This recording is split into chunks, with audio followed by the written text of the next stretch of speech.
नमस्कार मित्रांनो, महाराष्ट्र राज्यातील गव्हर्नमेंट पॉलिटेक्निक कॉलेजेसच्या सिरीजच्या आजच्या या 9व्या व्हिडिओमध्ये तुम्हा सर्वांचे स्वागत आहे।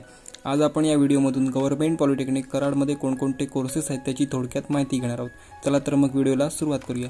तर मित्रांनो, गव्हर्नमेंट पॉलिटेक्निक कराडमध्ये पहिला जो कोर्स आहे त्याचं नाव आहे डिप्लोमा इन सिव्हिल इंजिनिअरिंग, दुसरा कोर्स आहे त्याचं नाव आहे डिप्लोमा इन कम्प्युटर इंजिनिअरिंग, तिसरा कोर्स आहे त्याचं नाव आहे डिप्लोमा इन इलेक्ट्रिकल इंजिनिअरिंग, चौथा कोर्स आहे त्याचं नाव आहे diploma in electronics and telecommunication engineering, पाचवा कोर्स आहे डिप्लोमा इन इन्स्ट्रुमेंटेशन इंजिनिअरिंग, सहावा कोर्स आहे डिप्लोमा इन मेकॅनिकल इंजिनिअरिंग आणि सातवा कोर्स आहे डिप्लोमा इन मेकॅट्रॉनिक्स इंजिनिअरिंग। तर मित्रांनो, गव्हर्नमेंट पॉलिटेक्निक कराडमध्ये हे 7 कोर्सेस आहेत जे मी आता तुम्हाला सांगितले।